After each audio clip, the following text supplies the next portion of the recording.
প্রিয় দর্শক, সবাইকে স্বাগত জানাচ্ছি ভ্যালি 21 রাতের আজকের আয়োজনে। আপনাদের সঙ্গে আছে আমি রাজীব জামান।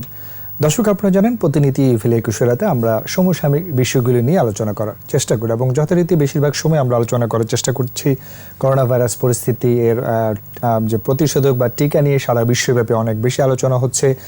সেই জায়গাটি টিকা প্রাপ্তির অবস্থান, বাংলাদেশ সরকারের করণীয়, কিভাবে আমরা বিনামূল্যে বা স্বল্প মূল্যে এই টিকা পেতে পারি এবং এই দীর্ঘ জনগোষ্ঠী আমাদের যে ঘনবসতিপূর্ণ দেশ, উন্নয়নশীল দেশ হিসেবে আমাদের আর্থিক সক্ষমতার বিচারে কিভাবে আমরা এই জায়গাটি ভালোভাবে বাস্তবায়ন করতে পারি, সেই জায়গাগুলি নিয়ে আজকে আমরা কথা বলার চেষ্টা করব। এবং এইসব বিষয় নিয়ে আজকে কথা বলার জন্য আমাদের সাথে সংযুক্ত রয়েছেন অধ্যাপক ডক্টর কামরুল হাসান খান, সাবেক উপাচার্য, বঙ্গবন্ধু শেখ মুজিব মেডিকেল বিশ্ববিদ্যালয়। আমাদের সাথে স্টুডিওতে সংযুক্ত আছেন doctor Hasan Mahmud Reza, dean school of health and life sciences, north south বিশ্ববিদ্যালয়। এবং সেই সাথে আমার সাথে সংযুক্ত হয়েছেন সাদেক আহমেদ সৈকত, সাধারণ সম্পাদক, বাংলাদেশ ফার্মাসিস্ট ফোরাম। আমরা তিনজনকে স্বাগত জানাচ্ছি আমাদের আজকে আয়োজনে এবং আমরা শুরু করতে চাই কামরুল স্যারের কাছ থেকে। স্যার, আমরা আজকে আলোচনার বিষয়বস্তু রেখেছি করোনা আর টিকা, এবং আমরা শুরুতে যেরকমটা বলছিলাম যে সারা বিশ্বব্যাপী এখন সবচেয়ে বেশি আলোচনার বিষয় হচ্ছে যে করোনা ভাইরাসের প্রতিষেধক বা টিকা আবিষ্কার নিয়ে বিশ্বের বিভিন্ন দেশে একেবারে টাইমলাইনই দিয়ে দিচ্ছে অনেক দেশ যে এই মাসের মধ্যেই চলে আসবে টিকা। বাংলাদেশের মতো উন্নয়নশীল দেশ কীভাবে সেটি পেতে পারে, কিভাবে আমরা কম মূল্যে বা বিনামূল্যে সেটি পেতে পারি এবং কিভাবেই বা সেটির ব্যবহার আমরা বাস্তবায়ন করব, এই জায়গাগুলো নিয়ে নানা মত বিশ্লেষণ রয়েছে। আপনি যেহেতু সাবেক উপাচার্য, বঙ্গবন্ধু শেখ মুজিব মেডিকেল বিশ্ববিদ্যালয়, আপনার মতামত দিয়ে আজকে অনুষ্ঠান শুরু করতে চাইব। ধন্যবাদ। আজকে আমার সাথে যারা আলোচনা আছেন তাদের সবাইকে শুভেচ্ছা, এবং যারা আজকে এই অনুষ্ঠান দেখছেন সকল দর্শকের শুভেচ্ছা অভিনন্দন জানিয়ে আজকে এই আলোচনা অংশগ্রহণ করছি। আসলে এখন করোনা ভাইরাস তো আমরা বিশ্বব্যাপী 8 মাস অতিক্রম করলাম, বাংলাদেশে প্রায় 6 মাস আমরা অতিক্রম করে ফেলেছি।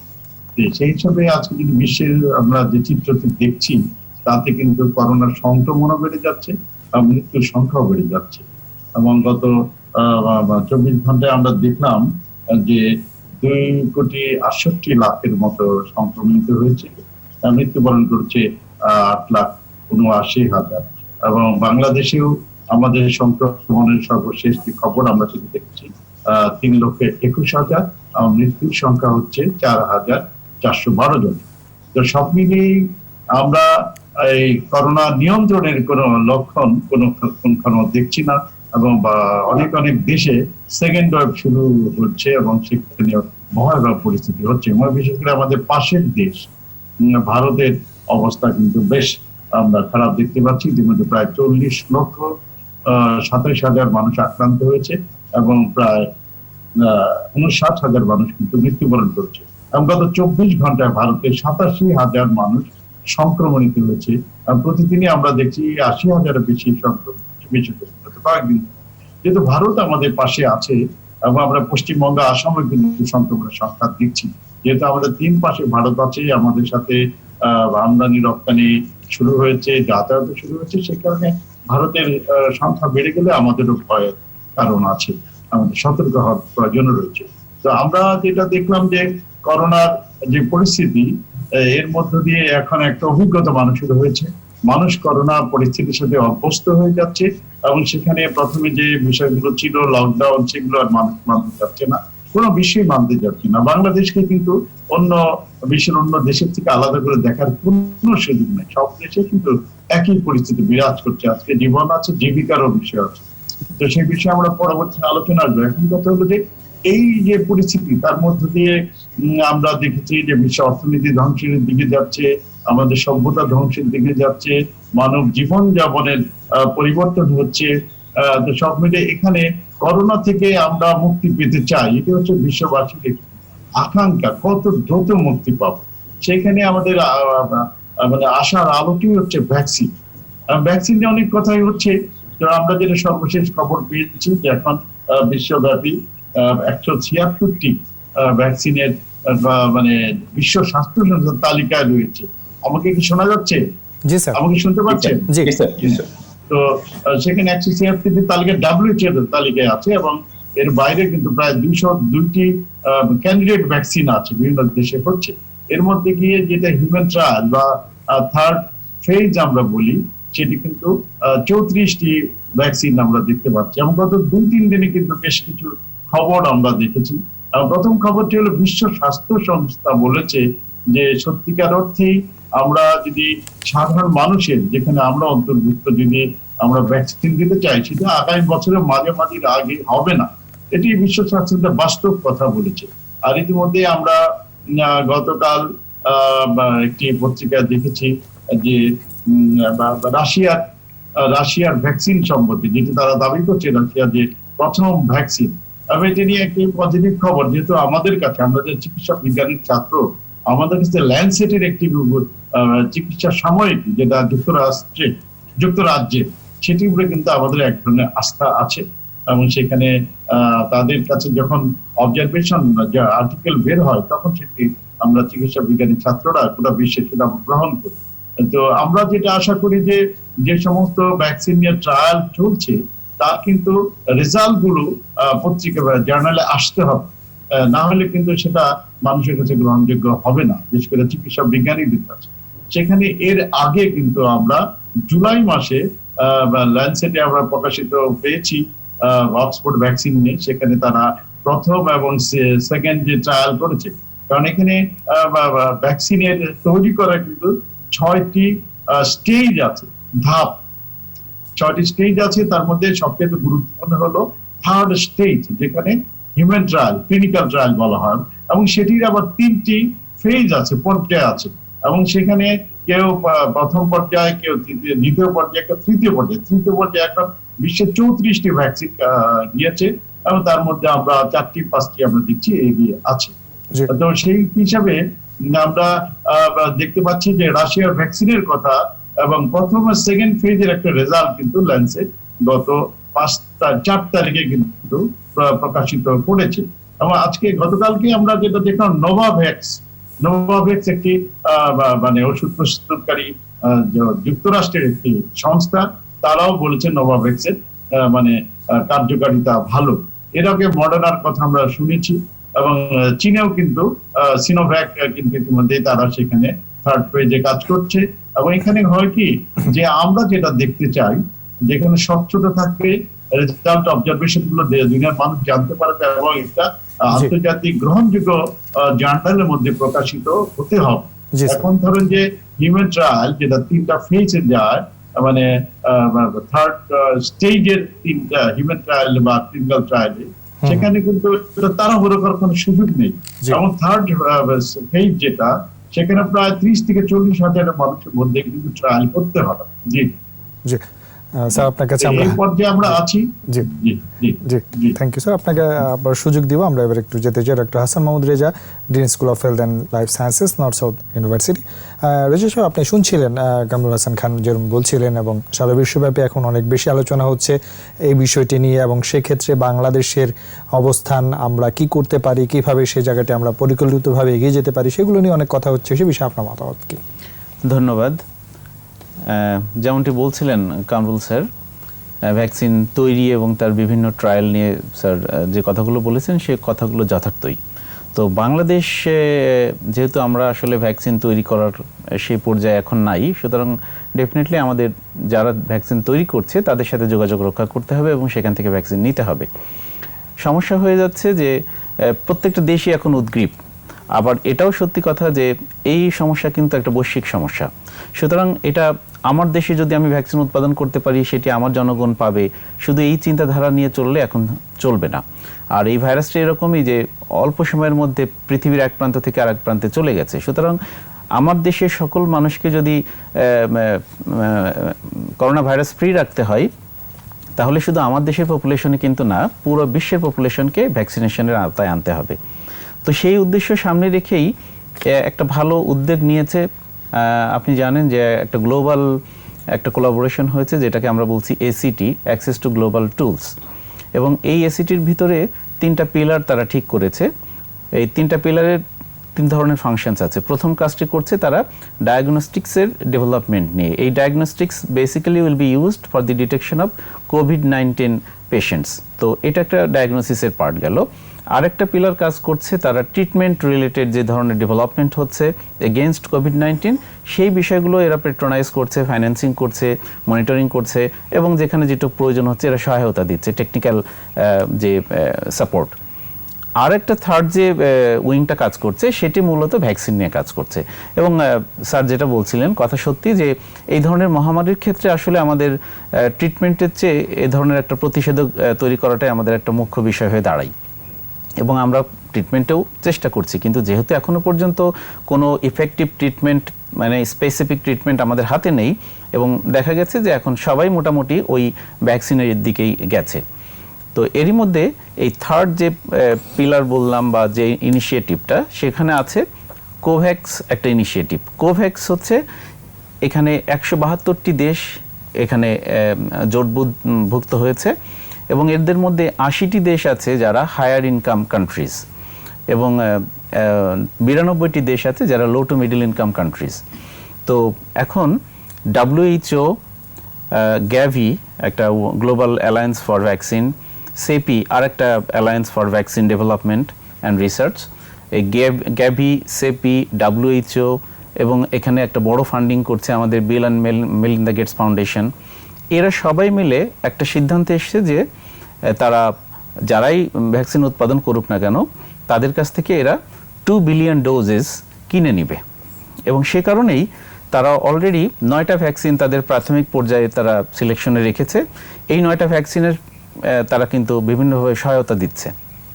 যদি এটা সাকসেসফুল প্রমাণিত হয় তখন তারা এই 2 বিলিয়ন ডোজেস তারা পারচেস করবে এবং এই 2 billion doses that will be distributed to all countries. অর্থাৎ এই কোভ্যাক্সটা আসলে এনশিওর করতে চাচ্ছে ইকুইটেবল ডিস্ট্রিবিউশন অফ ভ্যাকসিন, সবাই যেন একই সময় যেন পায়। অর্থাৎ ধনী গরিবের বিষয়টা না, কারণ ধনী তো ডেফিনেটলি তার অনেক টাকা আছে, সে সব টাকা দিয়ে কিনে নিতে পারবে, কিন্তু যে গরিব আছে দরিদ্র বা উন্নয়নশীল দেশগুলো তারা আসলে লো টু মিডল ইনকাম সক্ষম রয়েছে কতটুকু পারবে, তো সেই সুযোগটা তারা দিবে এবং এই ক্ষেত্রে তাদেরও একটা ডিস্ট্রিবিউশন প্ল্যান আছে। অর্থাৎ টোটাল পপুলেশনের যে পপুলেশনটা এখন ফ্রন্ট লাইনে কাজ করছে, যে আমাদের হেলথ কেয়ার প্রফেশনালস আছে, তাদেরকে প্রায়োরিটি দেয়া হবে। তো আমি মনে করি যে প্রত্যেকটা দেশই এই কোভ্যাক্সের ভিতরে যারা আছে তারা কিন্তু এক ধরনের নিশ্চয়তা পাচ্ছে যে তারা কিছু ভ্যাকসিন পাবে। প্রশ্ন হলো সেই ভ্যাকসিনের পরিমাণ কতটুকু। ডেফিনেটলি সেই পরিমাণটা ওই পুরো দেশের যে টোটাল পপুলেশনের নিড আছে সেই পর্যন্ত কিন্তু যাবে না। অন দি আদার হ্যান্ড যাদের টাকা আছে তারা কিন্তু আবার পার্সোনালি এই টাকা দিয়ে ওই ম্যানুফ্যাকচারারের কাছ থেকে অলরেডি কন্ট্রাক্ট করে ফেলছে। তো ম্যানুফ্যাকচারার্স একটা হচ্ছে যে এই কোভ্যাক্সের দেশগুলোকে সাপ্লাই দিবে, যেটা ওয়ার্ল্ড ওয়াইড একটা অ্যালায়েন্স বা কোলাবোরেশন তারা নিয়ন্ত্রণ করছে। আরেকটি হচ্ছে যে পার্সোনাল কন্ট্যাক্ট হচ্ছে। এইভাবে করে দেখা যাবে যে যারা রিচ কান্ট্রি ডেফিনেটলি তাদের কাছে একটু বেশি যাবে, এটা আমাদের মেনে নিতে হবে। যারা ডেভেলপিং বা low income middle income countries তাদের ভাগটা কম্পারেটিভলি কম আসবে। তো এই জায়গাতে যে ডিপ্লোমেসি একটা এখন চলছে, যে ভ্যাকসিন ডিপ্লোমেসি, আমরা আপনি জানেন যে কিছুদিন আগে আমরা ভারতের সিরাম ইনস্টিটিউটের সাথে কিন্তু বাংলাদেশের একটা ফার্মাসিউটিক্যাল ভ্যাকসিনকো এক ধরনের চুক্তি করেছে এবং তারা সেখানে ইনভেস্ট করছে। অন্যদিকে সিরাম ইনস্টিটিউটের সাথে কিন্তু এই গ্যাভি এবং Bill and Melinda Gates foundation আরেকটা চুক্তি করেছে, যদি অক্সফোর্ডের এই ভ্যাকসিনটা কার্যকরী প্রমাণিত হয় তাহলে ভারতের সিরাম ইনস্টিটিউট থেকে যে পরিমাণ ভ্যাকসিন তৈরি হবে সেই ভ্যাকসিনগুলো কিন্তু কম মূল্যে এই লো টু মিডল ইনকাম কান্ট্রিজগুলোতে দেয়ার একটা ইন্স্যুরেন্স বা ইনশিওর তারা করেছে। So this is something good, যে যদি এই ভ্যাকসিনটা কার্যকরী হয় তাহলে এই এই এই কান্ট্রিজগুলো পাবে, যারা সক্ষমতা কম তারা কিন্তু পাবে। এছাড়াও আরো এখন কথা হচ্ছে যে ভ্যাকসিন তো আমরা এই মুহূর্তে 5টা 6টা নিয়ে খুব বেশি ভাবছি। এমন যদি হয় যে সাথে সাথে আরো 5টা নতুন ভ্যাকসিন চলে আসলো, কারণ আমরা জানি যে এই মুহূর্তে অ্যাটলিস্ট 6 to 9 ভ্যাকসিনস কিন্তু একেবারে ফেজ 3 তে চলছে। তো ক্লিনিক্যাল ট্রায়ালের ফেজ 3 তে যখন থাকে তখন কিন্তু স্বভাবতই মানুষের আগ্রহটা একটু বাড়ে এবং মনে হয় যেন হয়তো চলে আসবে, বাট এটা বলা যাবে না যে আসলে পর্যন্ত পরীক্ষিত না হয় এরা কতটা কার্যকারী হবে বা কোনটা আসলে কার্যকারী। এবং এরপরে আরো কিছু ইস্যুজ আছে, আমরা মনে হয় পরে বলতে পারবো। আসবো আপনার কাছে। আমরা এবার একটু সুযোগ দিতে চাই সাদেক আহমেদ সৈকত, সাধারণ সম্পাদক বাংলাদেশ ফার্মাস্ট ফোরাম, আপনার কাছে আসতে চাই। সৈকত সাহেব, আপনি শুনছিলেন, কামরুল স্যার বলছিলেন, রাজা স্যারও বলছিলেন, এবং আমি আপনার কাছে যেটি নিয়ে আলোচনা আসতে চাইব যে প্রতিষেধক বা ভূমিকা নিয়ে সারা বিশ্বব্যাপী আমাদের দেশে আলোচনা হচ্ছে, কিন্তু আমরা যদি পেয়েও থাকি বা সরকার যদি অর্থ দিয়ে কিনেও থাকে, আমাদের বড় একটা জনগোষ্ঠীকে এই টিকার আওতায় বা প্রতিষেধকের আওতায় আনার জন্য আসলে সেই অবকাঠামোগত বা আমাদের দক্ষ জনবল আমরা করতে পারছি কি, বা এই জায়গায় আপনি কি মনে করেন? জি, ধন্যবাদ। বিজ্ঞ আলোচক যারা দুজন আছেন তারা কিন্তু অলরেডি কিন্তু তাদের কথায় বলে ফেলছেন যে আসলে আমাদের অবস্থান কি বিশ্ববাজারে। বাংলাদেশের ক্ষেত্রে আমি একটু যদি আপনাদেরকে একটা ইনফরমেশন দেই, স্যার কিন্তু অলরেডি বলেছেন যে সিরাম ইনস্টিটিউট, ভারতের সিরাম ইনস্টিটিউট কিন্তু বেক্সিমকোর সাথে একটি চুক্তিবদ্ধ হয়েছেন এবং সেটি কিন্তু গত শুক্রবার বেক্সিমকো ফার্মাসিউটিক্যালে প্রকাশিত একটা বিজ্ঞপ্তিতে আছে। ভ্যাকসিনটি নিয়ন্ত্রক সংস্থার অনুমোদন পেলে প্রথম যে দেশগুলো ভ্যাকসিন পাবে বাংলাদেশ হবে তার মধ্যে একটি। মানে এটা কিন্তু বেশ তাদের কিন্তু বেক্সিমকো ফার্মাসিউটিক্যালসের যে বিবৃতি সেখানে কিন্তু উল্লেখ আছে এবং সেখানে কিন্তু আরো আছে যে সিরাম ইনস্টিটিউটের তৈরি ভ্যাকসিন বাংলাদেশের বাজারে শুধুমাত্র বেক্সিমকো ফার্মাসিউটিক্যালসই উৎপাদন করবে। এখন ব্যাপারটা হচ্ছে যদি প্রত্যেকটা ফার্মাসিউটিক্যালসেরই তো একটা লিমিটেশন আছে, কতটুকু উৎপাদন করতে পারবে, কতটুকু উৎপাদন করতে পারবে না। আর যেহেতু মহামারী, এই সময়ে আমরা বহির্বিশ্বের সাথে কতটুকু আমরা নেগোসিয়েশন করতে পারবো। আমি যদি আপনাদেরকে আরেকটু ইনফরমেশন দিই যে বাংলাদেশের ট্রায়াল পদ্ধতিতে যে আইসিডিডিআরবি কর্মকর্তারা বলছেন বিশ্বের অন্যান্য দেশে যেভাবে পরীক্ষা চালানো হয়েছে বাংলাদেশেও কিন্তু নিয়ম অনুযায়ী পরীক্ষা চালানো হবে। এখন বাংলাদেশে পরীক্ষা চালানোর জন্য একটা তো নিশ্চয়ই এই ফেজগুলোর ধাপগুলো আছে, 6 মাস, 1 বছর, প্লাসিবো, ব্লাইন্ড, এইসব পিপলদের মাঝখানে যখন এই ট্রায়ালগুলো করা হবে সেটা রেজাল্ট আবার 6 মাসের মধ্যে এটার এফিকেসি থাকবে কিনা, প্রপার আমরা এফিকেসি পাবো কিনা এবং সেটা কতটুকু পর্যায়ে পাবো। এখন পর্যন্ত কিন্তু আমরা দেখেছি হলো এনিম্যালের উপর, কিন্তু আমরা কিন্তু বাস্তবিক অর্থেই আমরা এই ট্রায়ালগুলো যখন হিউম্যানের উপর দেখতে পাবো এবং যখন আমরা এটার সত্যিকার রূপটা দেখতে পারবো যে আসলেই এফিকেসির ধরনটা কতটুকু, তখন কিন্তু আমরা এটার আসল যে এফিকেসিটা পেতে পারবো। যেমন আপনি যদি দেখেন যে আমরা বাংলাদেশে যখন এটা আসবে সেটা ডিস্ট্রিবিউশন, আমি একটা ইনফরমেশন দিই, বাংলাদেশে হোপফুলি 10,000 কোনো একটি কোম্পানির আসবে, 10,000 আমরা ভ্যাকসিন পাবো। তো সেটি কিভাবে নিয়ন্ত্রণ করবে এবং সেটি আমি যদি ফারুক স্যারের একটি গত পরশুদিন হোপফুলি সে কালের কণ্ঠে একটি রেফারেন্স দিয়ে আমি যদি বলি যে ভ্যাকসিন যদি আসে সেটি আসলে এই যে 10,000 ভ্যাকসিন আসবে সেটি নিয়ন্ত্রণ করবে কে। বাংলাদেশে যেহেতু এই আমাদের সিচুয়েশন সমন্বয়হীনতা আছে, এই সমন্বয়হীনতা কাটানোর জন্য কি কি করবে স্বাস্থ্য মন্ত্রণালয়, কতটুকু এটা ভালোভাবে রোধ করবে সেটারও দেখার বিষয়। এই 10,000 যে আসবে সেই 10,000 আসলেই নিয়ন্ত্রণ করতে পারবে কিনা, 10,000 কি আমাদের জন্য যথেষ্ট যেখানে আমাদের 18 কোটি মানুষ। তো সেভাবে কথা বলতে বলতে এখান থেকে আমাদের আসলে আরো চ্যালেঞ্জ আসবে, অন্য অন্য কান্ট্রির কতগুলো আসবে। আমি আরো একটি ইনফরমেশন দিতে চাই যে একটি ঔষধ যদি বাংলাদেশে আসে, দ্যাট মিনস ভ্যাকসিন, সেই ভ্যাকসিন বাংলাদেশে মাথা পিছু আয়ের থেকে যদি বেশি হয়ে যায়, কেননা সবাই 257, এটা একটি আমি একটু আপনাকে রেফারেন্স দিয়েই বলি যে বায়োটেকের যে তৈরি টিকার যে ফেজ ট্রায়ালের যে একটি অংশ বাংলাদেশের উপর কাজ করার অনুমতি পেয়েছে, সেটি কিন্তু ঢাকার আইসিডিডিআরবি পরিচালনা করছে। দেখেন, এর ফলে চীন সরকারের যে প্রতিশ্রুতি অনুযায়ী ট্রায়ালের ফলাফল যেটা আছে সেটা কিন্তু সন্তোষজনক। তো সেখানে যদি আমি দেখি সেই ট্রায়ালের যে রেজাল্টটা সেটি যদি বাংলাদেশে মার্কেটে আসে তাহলে কিন্তু ইটস ওকে, বাংলাদেশের মানুষ কিন্তু সাফিসিয়েন্ট 257 টাকার মতো করে পড়বে হোপফুলি, এবং সেটি কিন্তু মানুষ কিনে নিতে পারবে। কিন্তু যদি এর বাইরে এর চেয়ে বেশি হয় আসলে সেটি কিন্তু বাংলাদেশের জন্য খুবই অসন্তোষজনক এবং সেটি কিন্তু অবশ্যই একটি ভয়াবহ ব্যাপার হবে। এবং আমি মনে করি যে বহির্বিশ্বের সাথে নিশ্চয়ই বাংলাদেশের নেগোসিয়েশনটা অভাবই হচ্ছে এবং অবশ্যই আমি একটা জিনিস আমি স্বাস্থ্য মন্ত্রণালয় এবং এটা আমি বলবোই যে তাদেরকে অবশ্যই নজরদারি করতে হবে যেন সমন্বয়হীনতা না হয়। যদি সমন্বয়হীনতা হয় তাহলে এই আমাদের যে ভ্যাকসিনেরও যে আমাদের প্রকটতা আছে এবং যতটুকু আমরা পাবো সেটাও যদি সমন্বয়হীন হয়ে যায় তাহলে এর পরিণাম হবে ভয়াবহ। কেননা মানুষ তার রাইট আছে এই ভ্যাকসিন পাওয়ার জন্য। এবং যারা এটা আমরা অবশ্যই সরকার খুব কষ্ট করে নিয়ে আসবেন, নেগোসিয়েশন করবেন, তারা অলরেডি করছেন। সো সেখানে এটা যদি প্রপার ওয়েতে ডিস্ট্রিবিউশন না হয়, এটা আসলেই খুব ক্ষতিকারক হবে বলে আমি মনে করি। জি, আপনাদের কাছে আবার আমি আলোচনায় ফিরে আসবো, তবে ছোট্ট একটি বিজ্ঞাপন বিরতি নিচ্ছে হচ্ছে, তারপর আবার আলোচনায় ফিরে আসছি। দর্শক, নিচ্ছি ইভেল 21 রাতের ছোট্ট একটি বিরতি, আমাদের সঙ্গেই থাকুন।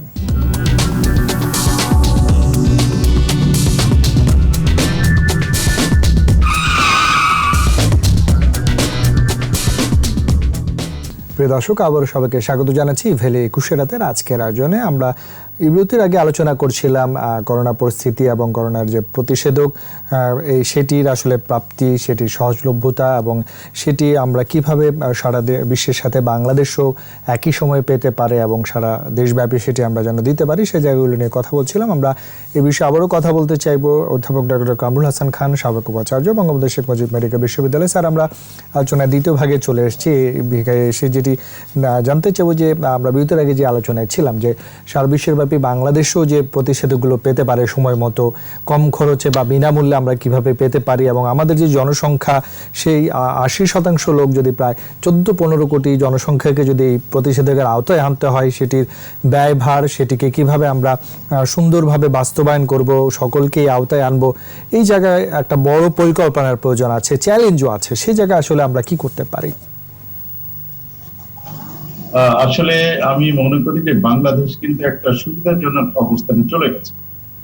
তো প্রথমেই যেটা জানাবো বা সকলে যে অবগতির জন্য জানানো দরকার, সেটা হলো যে বাংলাদেশ সরকার, মাননীয় প্রধানমন্ত্রী কিন্তু ভ্যাকসিনের জন্য বাজেটে 10,000 কোটি টাকা রেখেছে এবং সেখানে যে সর্বশেষ হিসাব স্বাস্থ্য মন্ত্রণালয় দিয়েছে, তাতে তাদের প্রয়োজন হবে ভ্যাকসিন কেনার জন্য সেটা হলো 8,500 কোটি টাকা। এটা হলো একটি জিনিস। আমরা ইতিমধ্যেই যেটি আমাদের প্রফেসর রিজা বলেছে যে গ্যাভিতে বা অ্যালায়েন্সে কিন্তু $50,000 বাংলাদেশ জমা রেখেছে। আর অন্যদিকে আরেকটি বিষয় সিদ্ধান্ত আছে, সব মিলিয়ে বিশ্ব স্বাস্থ্য সংস্থা বা মেলিন্ডা ফাউন্ডেশন তারাও খুব হেল্প করছে যে যাতে সুবিধা বঞ্চিত মানুষদের দেশগুলোতে বেশি পায়। সেখানে এমন একটা সিদ্ধান্ত হয়েছে যাদের পার কেজিটা ইনকাম $4,000 নিচে, তারা যাতে বিনামূল্যে ভ্যাকসিনটা পায় সেই ব্যবস্থা তারা করা হয়। এখন কথা হলো যে মূল বিষয়গুলো হলো যে বাংলাদেশ সরকার কিভাবে একটা সুবিধাজনক অবস্থানে আছে। তারা চীনের যে সিনোভ্যাককে তারা অনুমোদন দিয়েছে ট্রায়ালের জন্য। আমি এখানে একটা অ্যাডভান্টেজ পাবে যে বিনামূল্যে এই ট্রায়ালের কারণে তারা একটা আমাদের উপহার হিসাবে দেবে, বিনামূল্যে 1,10,000 ডোজ তারা আমাদের দেবে। এবং তারা এটাও বলেছে যে আমাদেরকে প্রায়োরিটি লিস্টে আছে, সেটাতে এক ধরনের উপহারের মধ্যে আসবে। আর অন্যদিকে যে সিরাম ইন্ডিয়া ইনস্টিটিউটের সাথে যেটা আমার পুরাতন বক্তা বলেছেন যে ভ্যাকসিনকো কোম্পানির একটা চুক্তি হয়েছে, তারা ফান্ডিং করবে ভ্যাকসিন।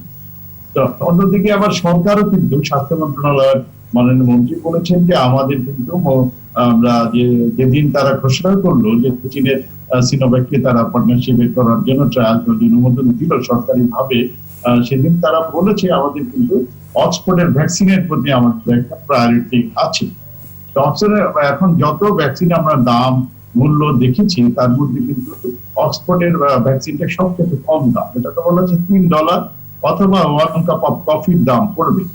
তো যাই হোক, সেক্ষেত্রে সবকিছু মিলিয়ে আমরা যখন দুটি, যেমন ভারতে যেহেতু আমাদের বন্ধু রাষ্ট্র, আমাদের সবচেয়ে কাছের বন্ধু, তারা কিন্তু সবসময় বলেছে তাদের যখন ভ্যাকসিনটা তৈরি করতে পারবে তারা কিন্তু সবার আগে বাংলাদেশকে প্রায়োরিটি দেবে। এর মধ্যে ভ্যাকসিন নিয়ে কিন্তু বেশ কূটনীতি চলছে এবং এর মধ্যে আমরা জানি সকলেই যে ভারতের পররাষ্ট্র সচিব কিন্তু ভিজিট করেছে বাংলাদেশ এবং সেই মূল আলোচনার বিষয় ছিল vaccine.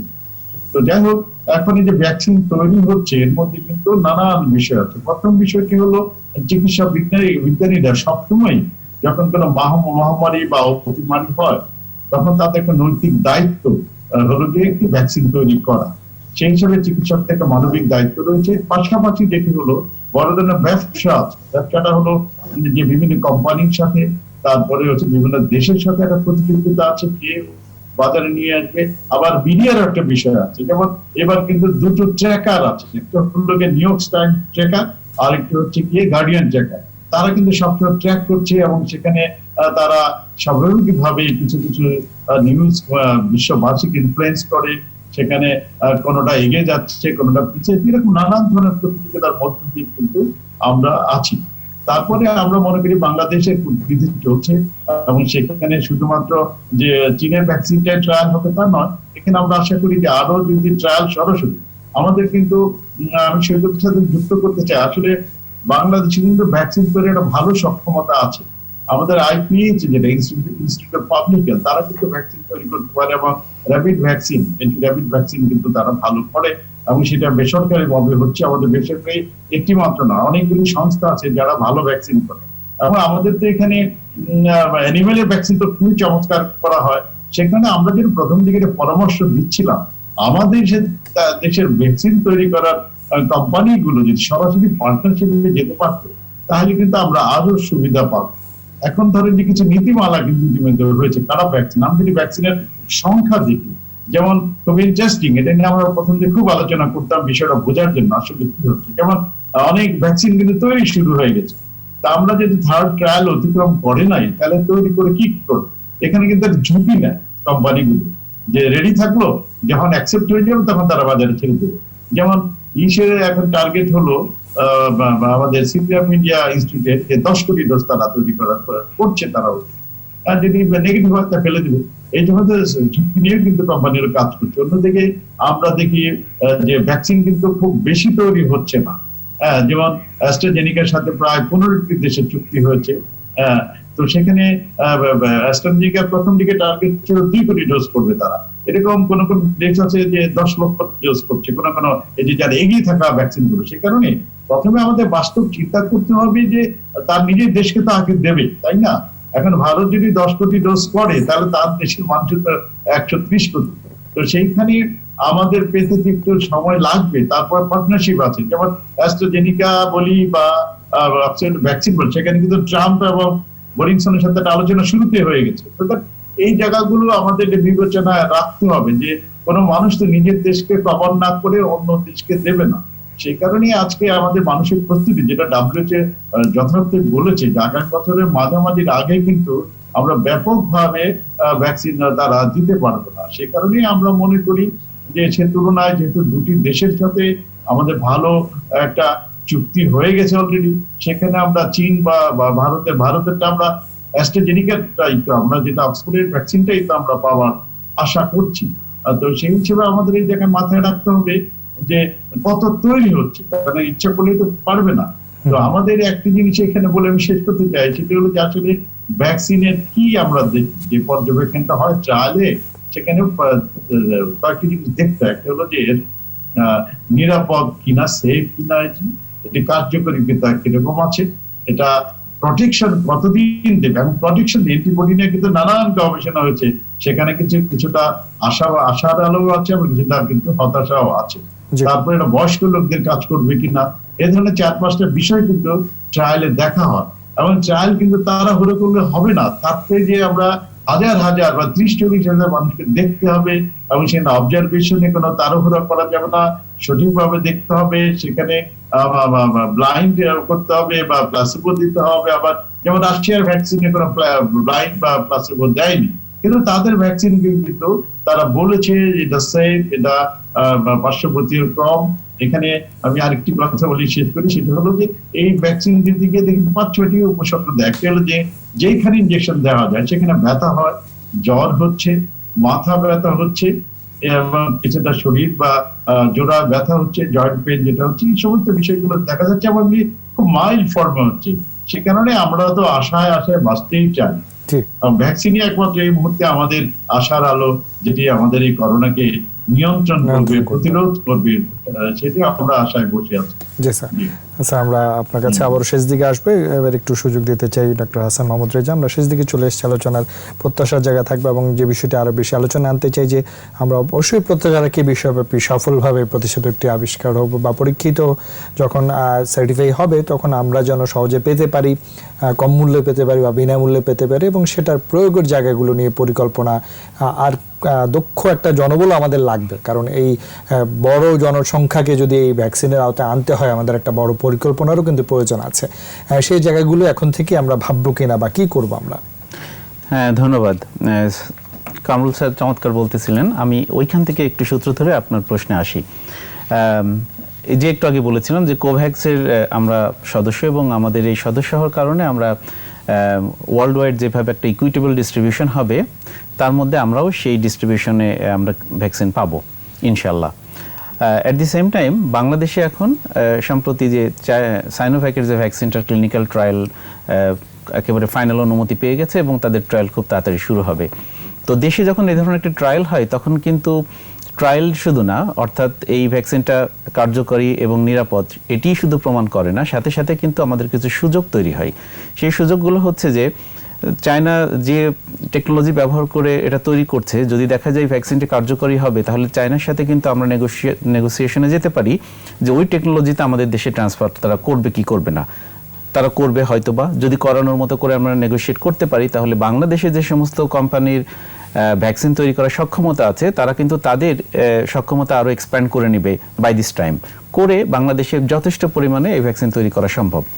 At the same time যখন আমাদের দেশের মানুষের উপর ট্রায়াল হচ্ছে তখন নিশ্চিত হওয়া যাচ্ছে যে এই ভ্যাকসিনটা এই জনগণের উপর কাজ করবে অথবা করবে না। যদি করে তাহলে তাদের সাথে আমরা একটা ডিসকাউন্টেড প্রাইসে অনেক বেশি ডোজ কিভাবে পেতে পারি সেই ধরনের আর একটা চুক্তি আমরা করে ফেলতে পারি। তো এইভাবে মানে আমার মনে করি যে এইভাবে যে ক্লিনিক্যাল ট্রায়ালগুলো হচ্ছে বা সাইনোভ্যাকের যে ট্রায়ালটা হচ্ছে, পাশাপাশি যদি আরও কিছু ভ্যাকসিন, যে ভ্যাকসিনসগুলো একেবারে নিয়ম নীতি মেনে ডেভেলপমেন্ট চলছে যেগুলোর, অবশ্য নিয়ম নীতির বেলায় কোভিড-19 ভ্যাকসিনের বেলায় কিন্তু কিছু ফাস্ট ট্র্যাক অনুমতি, এই পদ্ধতি কিন্তু ওয়ার্ল্ড ওয়াইড অ্যাপ্রুভড এখন। সুতরাং অন্য ভ্যাকসিনের মতো না, এই ভ্যাকসিনটা অবশ্যই একটু দ্রুত তৈরি হবে। তার মানে এই না যে আমরা এদের মূল যে স্টেপসগুলো আছে, যে ধাপগুলো আছে সেগুলো আমরা উপেক্ষা করব, তা না, এগুলো করব, কিন্তু যেহেতু টেকনোলজি অ্যাডভান্সড হয়েছে এবং এটা একটা মহামারী, সে কারণে আমরা কিছুটা শিথিল করে একটা কোয়ালিটি প্রোডাক্ট তৈরি করব। তো এইভাবে যে সমস্ত ভ্যাকসিনগুলো তৈরি হচ্ছে বিভিন্ন দেশে, আমেরিকার মডার্না আছে, অক্সফোর্ড ভ্যাকসিন রয়েছে, চায়নার একটা না কয়েকটা ভ্যাকসিন আছে চায়নার, এছাড়াও রয়েছে আপনার জার্মানি এবং আমেরিকার যে একটা যৌথ জয়েন্ট ভেঞ্চারে ওরা যেটা করছে সেই ভ্যাকসিনটাও বেশ প্রমিজিং। তো এই ভ্যাকসিনগুলো যদি আরও ক্লিনিক্যাল ট্রায়াল হয় বাংলাদেশে, আমি মনে করি এটা একটা পজিটিভ জিনিস, এবং বাংলাদেশে এই ধরনের ট্রায়াল যত হবে ওই সমস্ত কোম্পানির সাথে আমাদের নেগোসিয়েশন করার সুযোগ থাকবে। তার ফলে আমরা বেশি বেশি ডোজ বাংলাদেশে তৈরি আনতে পারবো, প্রাইসটা কম রাখতে পারবো, আর at the same time technology transfer করার যদি সুযোগ থাকে তাহলে সেক্ষেত্রে আমাদের দেশীয় সক্ষমতাকে আমরা ইনক্রিজ করে দেশে প্রচুর পরিমাণে এগুলো তৈরি করতে পারবো। এই একটা দিক গেল। এখন ভ্যাকসিন যখন আসবে তখন এটা ডিস্ট্রিবিউশন কিভাবে হবে, এটা মোটামুটি এখন সারা বিশ্বই একমত হয়েছে যে যখনই যে দেশে ভ্যাকসিন তৈরি হোক না কেন সেই ভ্যাকসিনগুলো প্রথমে দিতে হবে যারা হাই রিস্ক গ্রুপে আছে। সেই রিস্ক গ্রুপে কারা আছে? আমাদের ফ্রন্ট লাইনার্স, যারা ডক্টরস আছে, বেসিক্যালি ডক্টরস বা হেলথ কেয়ার প্রফেশনালস, নার্স আছে এবং আনুষঙ্গিক যে জনবল কাজ করে, তাদেরকে প্রথমে ভ্যাকসিনেট করতে হবে। এরপরে যে রয়েছে ভালনারেবল গ্রুপস, যে গ্রুপের মধ্যে আপনি পরে যারা আসে তারা হলো বয়স্ক লোকজন আসে, অনেক সময় দেখা যায় স্কুল কলেজ কিন্তু এখন বন্ধ।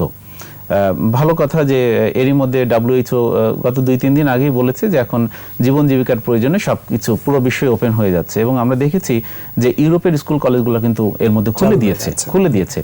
তো খুলে দেওয়ার অর্থ হচ্ছে যে একটা ক্লাসে যখন ছেলেমেয়েরা যাচ্ছে সেখানে একজন শিক্ষক পড়াচ্ছে তাদেরকে, এবং কন্টিনিউয়াসলি শিক্ষক কিন্তু বিভিন্ন স্টুডেন্টদের সাথে ইন্টারাক্ট করছে। সুতরাং টিচার্স ক্যান বি অ্যানাদার মানে পোটেনশিয়াল গ্রুপ যাদেরকে আমরা আগে ভ্যাকসিনেট করতে পারি।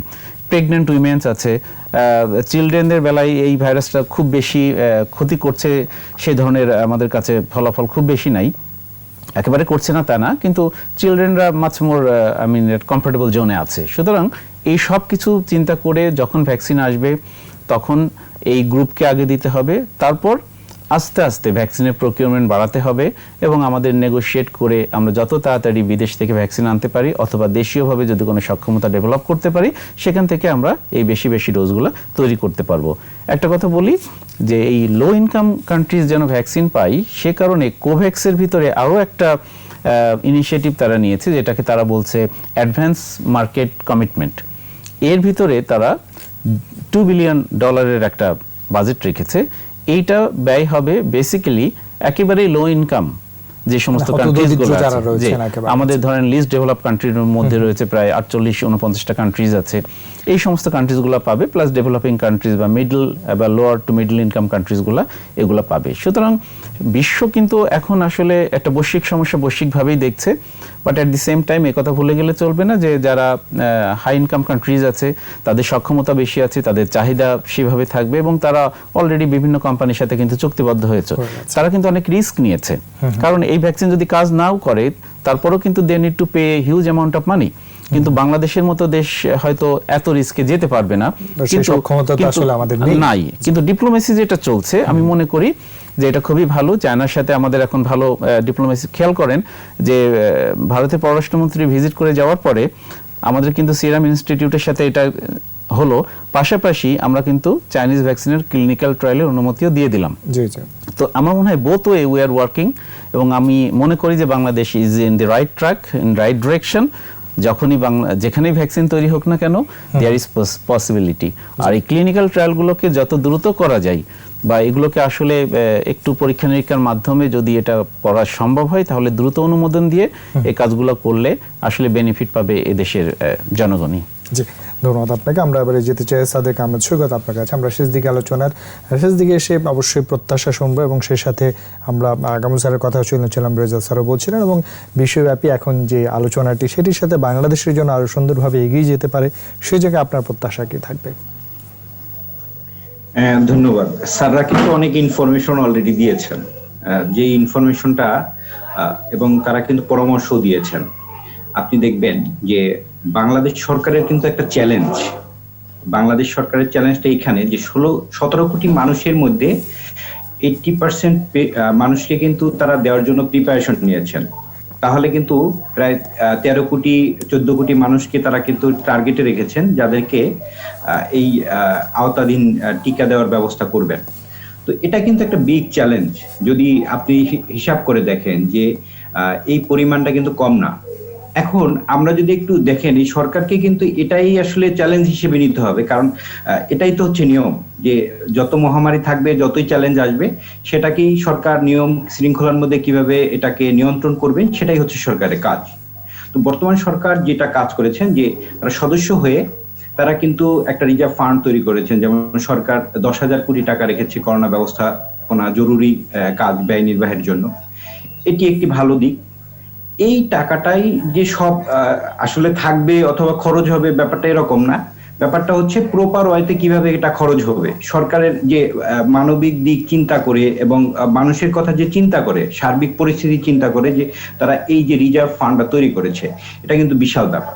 এটা তাদের যে দুরভিসন্ধি একটা চিন্তা চেতনা আছে, সেটা কিন্তু একটা এইটারই একটা রেজাল্ট। তারপর আপনি দেখেন এই যেই সংরক্ষণের টিকা সংরক্ষণের যে প্রস্তুতির যে কাজটি শুরু করতে হবে।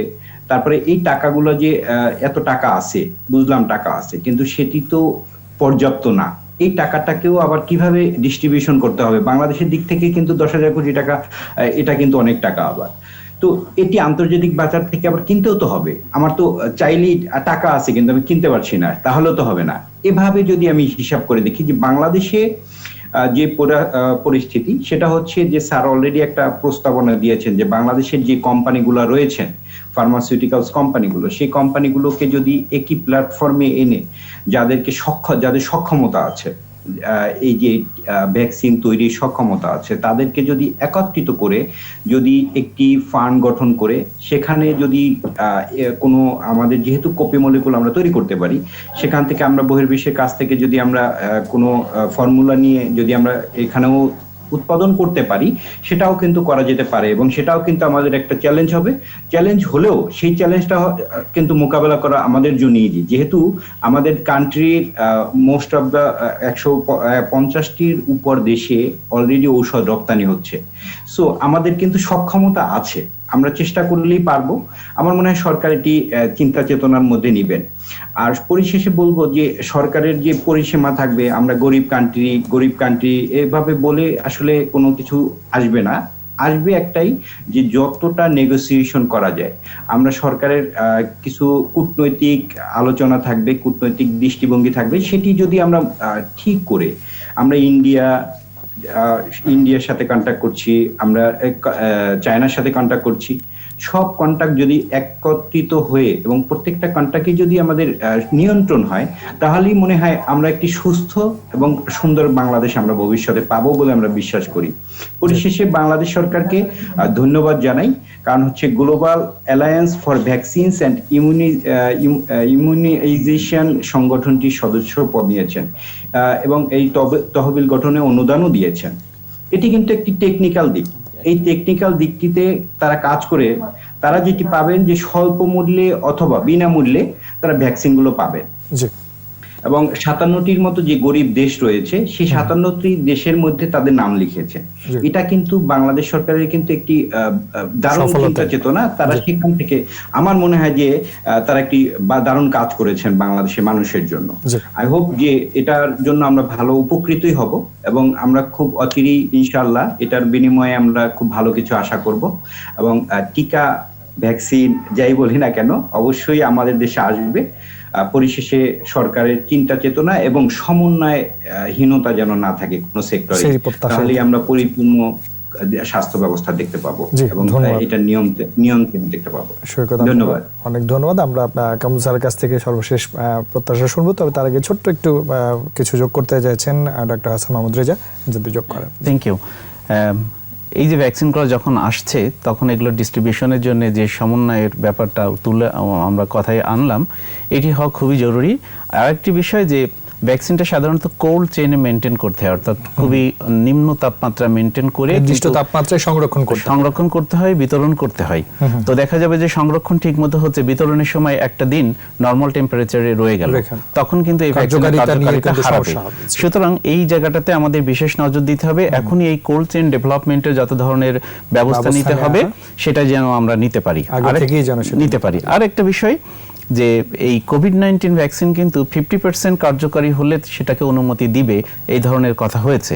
সুতরাং যে ভ্যাকসিনের জন্য আমরা এত অধীর আগ্রহে আছি সেটি আসলে কতটুকু কার্যকারী হবে বা কার্যকর হলো সবার ক্ষেত্রে কিন্তু সেটা নাও কার্যকারী হতে পারে। তো এটা আমাদের মাথায় রাখতে হবে এবং যতদিন ভ্যাকসিন না পাচ্ছি ততদিন যে সামাজিক যে ভ্যাকসিন আছে, মাস্ক ব্যবহার করাটা, আমি মনে করি যে প্রত্যেকটা জনগণকে একটু কষ্ট হলেও মাস্ক ব্যবহার করতে হবে এবং একটু নিরাপদ দূরত্ব বজায় রেখে কাজকর্ম চালিয়ে যেতে হবে। ধন্যবাদ। আমরা একেবারে শেষ দিকে চলে এসেছি। কামরুল স্যার, আপনার কাছ থেকে শেষ করব যে আমি যে বিষয়টি আনতে চাচ্ছিলাম যে প্রতিষেধক টিকা সেটি হয়তো বা আসবে, আমরা অবশ্যই প্রত্যাশা রাখি যত দ্রুত সম্ভব সারা বিশ্বে সেটি আমরা দেখতে পাবো, কিন্তু তাই বলে আমরা সচেতনতা বা মাস্ক ব্যবহার করছি না, দূরত্ব বজায় রাখছি না, কোভিড চলে গেছে বিধায় মনে আমরা ঢাকা শহরে সেরকম একটা অবস্থান দেখছি, সেটিও কিন্তু ঠিক হবে না। সেই জায়গাটায় সচেতনতার জায়গা দিয়ে যদি শেষ করেন। ধন্যবাদ। তো বিষয় হলো যে এখানে আমাদের বাংলাদেশের কিন্তু ইপিআই বা ইমিউনাইজেশনে খুব বিশ্ব রেকর্ড পেয়েছে। আপনারা জানেন যে আমাদের শিশু মাতৃ হার, মৃত্যুর হার বা মাতৃমৃত্যুর হার কিন্তু কমেছে এবং সেখানে আমরা এমডিজি 545 কিন্তু মাননীয় প্রধানমন্ত্রী পুরস্কৃত হয়েছে। গত বছর মাননীয় প্রধানমন্ত্রী কিন্তু ভ্যাকসিন হিরো হিসাবে পুরস্কৃত হয়েছে। সে কারণে ইমিউনাইজেশনের ক্ষেত্রে আমাদের কোনো সমস্যা হবে না বলে আমরা মনে করি। তো আপনি যে কথাটা বলছেন সেটি আমি এখানেই আসতে চাই। সেখানে হলো যে চিকিৎসা তো 3টে ধরন আমরা দেখতে পাচ্ছি বা প্রতিরোধ 3টা ধরন। একটি হলো গিয়ে আমাদের প্রতিরোধ, আরেকটি হচ্ছে চিকিৎসা, বৈজ্ঞানিক চিকিৎসা, প্রতিরোধকে আমরা বলেছি বা সামাজিক চিকিৎসা, আর 3টা হচ্ছে ভ্যাকসিনেশন। এখন এখানে বিশ্ব স্বাস্থ্য সংস্থা খুব পরিষ্কার ভাবে কথাগুলি বলতে যাচ্ছে যে হয়তো এই আমাদের করোনার সাথে চিরজীবনী হাঁটতে হবে, চলতে হবে, সেটি মাথায় আমাদের রাখতে হবে। কারণ আমি ভ্যাকসিন পেলেও আমরা কবে পাবো বা ভ্যাকসিন পেলেও তো সমগ্র দেশবাসীকে আমরা শর্ট টাইম দিতে পারবো না। ভ্যাকসিনেশনটা ফেজ বাই ফেজ হয়, সেটা ক্রাইটেরিয়া ফিক্স করা আছে, যেটি প্রফেসর যা বলেছে। এখানে আমি খুব পরিষ্কার ভাবে বলবো যে কখন আমরা ভ্যাকসিন পাবো এটা আমরা ধরে রাখবো না। আমরা এখন থেকে চিকিৎসা কিন্তু খুব সহজ। এখানে আমাদের এই সংকটের মধ্যে একটি সুখবর আছে, যেটি হলো আজকে গোটা বিশ্বের যত রোগী আছে তার কিন্তু 99% রোগী কিন্তু মাইল্ড ফর্ম, যাদের খুব বেশি উপসর্গ হয় না, যাদের অল্প চিকিৎসাতে ভালো হয়ে যায়। তো সেইখানে আমরা যে মূল চিকিৎসা সেটা সামাজিক চিকিৎসা। আমরা এখন মানুষকে ঘরে আটকে রাখতে পারবো না, এটি সম্ভব নয়। জীবন চলবে এবং জীবিকার বিষয়টা এখন সামনে চলে আসছে। সেখানে আমরা যেটা অত্যন্ত পরিষ্কার ভাবে বলবো, প্রথমে যেটা বলেছি, যতদিন করোনা ভাইরাস থাকবে ততদিন এই কথাটা আমাদের সবারই মানতে হবে যে আমরা জরুরি কাজে বা ঘর থেকে বেরোবো এবং অবশ্যই মাস্ক পরবো, আমরা দূরত্ব বজায় রাখবো, ভিড় এড়িয়ে চলবো, তবেই কিন্তু আমরা প্রধানত করোনাকে প্রতিরোধ করতে পারবো। সেই সামাজিক সচেতনতার মাধ্যমে আমরা যেন করোনাকে প্রতিরোধ করি, এই জায়গা থেকে যেন আমরা কখনো দূরে সরে না যাই, সেটি আমাদের আহ্বান থাকবে। তাহলে আমরা আমাদের দেশ অনেক ভালো থাকবে। জি, ধন্যবাদ স্যার আপনাকে, ধন্যবাদ ডক্টর হাসান মাহমুদ রেজা, ধন্যবাদ সাদেক আহমেদ সৈকত আমাদেরকে সময় দেওয়ার জন্য। দর্শক, 21 রাতের আজকের আয়োজন এখানে শেষ করছি। সবাইকে শুভরাত্রি।